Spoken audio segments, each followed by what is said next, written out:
there's no distinction between art or design or architecture. I mean, it's just one thing. I don't really like this distinction between art, design, and architecture. The reason why I started to do, kind of move out of this kind of very strict contemporary art context was because I felt so frustrated about the impact contemporary art had, and maybe also the dialogue it has with society, because it's a very isolated thing to do with a very specific world of people surrounding you, and it feels like it's kind of parked outside of society. And I felt the urge of somehow the things I was working with had a bigger impact on. I wanted to change society. I wanted to have a continuous dialogue with the people, with society, and so on. So somehow this kind of art concept evolved in something that today I would call it's like art with a function, and it's design with a meaning.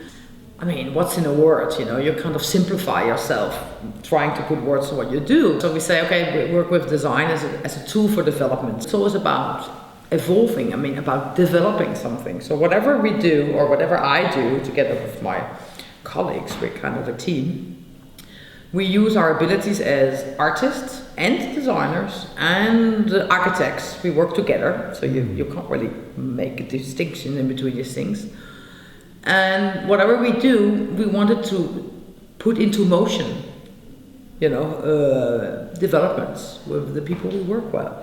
When it's a school, we want schools to start not only being able to work in different ways, but also to start experimenting and trying things out, and put in motion development at the school, and we do something with the school. And when it's exhibition museum, we want to challenge ways of telling a story, and we want people to themselves start to continue and developing a way they tell stories and exhibit, and so on and so forth. So we always try to use our abilities of changing our society and environment with our work.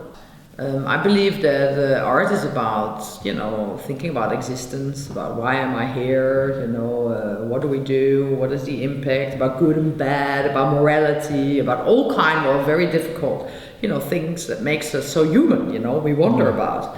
So I think that when you take design and architecture, which is also related to a kind of a functional context, and you take the art, and you put them together, you get the right mixture, because you take this existential need of asking ourselves who we are, why we are here, and what about our identity, and all these things, and you make them part of our daily environment. They should be part of our daily environment. If it's not, as human beings, we don't feel whole.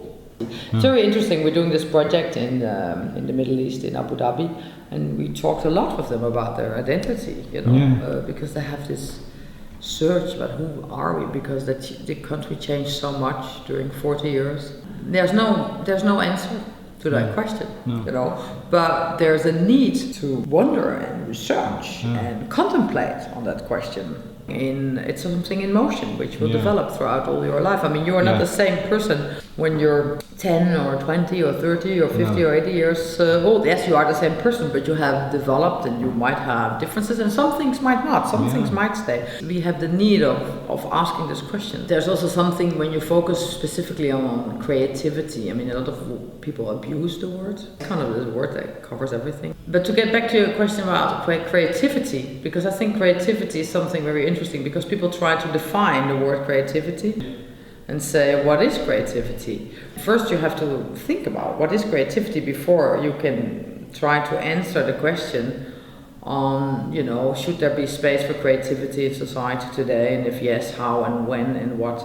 I think that creativity, first of all, is something that each human being has just by being human. It's not something you can divine, and you have a talent for creativity and the other person does not. Actually, that's not true. We're all born with the ability of being creative, because it's just a way of using your brain in different ways, to make cross connections and use them in a creative way. Where it does make a difference is that when you look at children in development, and also research done on this field, that you can see that children, once they start to go to school, they get less and less creative. And why is that? It's because they get disciplined. They get disciplined in thinking in, separated, limited boxes. So what you do when you're going to your English classes has nothing to do with what you're doing at biology.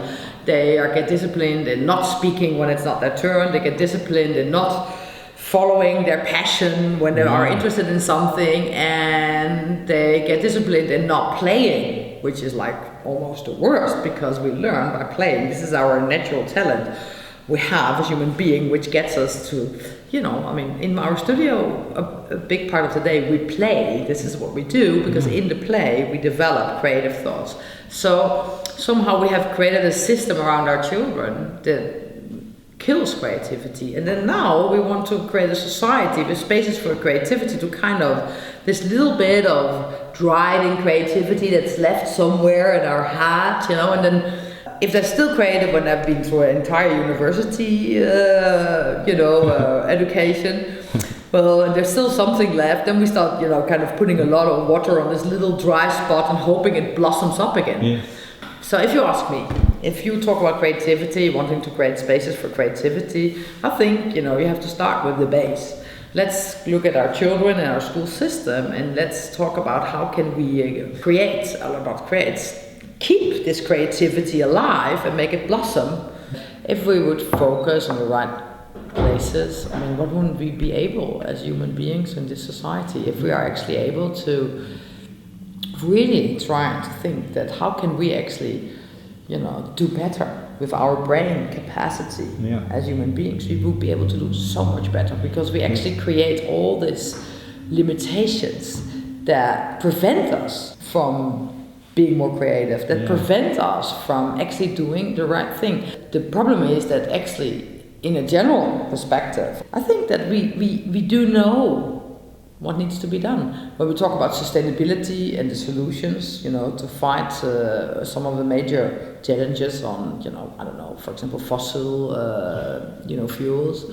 When we talk about violence and, preventing war, when we talk about, economic instability, there's a lot of big problems we say cannot be solved, that somehow, in a way, somehow they actually do know how it could be solved. The problem is that we can't figure out to do it. So the actual problem is not so much knowing the solution. The problem for a human being is actually agreeing on it and doing it. So also in our work, I think it's very easy to have crazy creative ideas. It's very easy to be a creative person or being an artist. The problem is to actually get it done. And the even bigger, challenge is to get it done in such a way that you actually, create this change. When things start to really change, then there are so many people, standing there to criticize, because most people do not. They don't have the, incitement to actually wanting to do things better. They just want to tick off their box, and they know that if you do things the way they're supposed to be done, then most people will not be able to criticize you. If you do things differently in a new way, you're actually open for criticism, and a lot of people might criticize you. So it should be the other way around. A lot of people praise being conservative. The funny thing is that actually doesn't exist status quo of conservative. A lot of people that say that, we change as little as possible, we're going the secure way.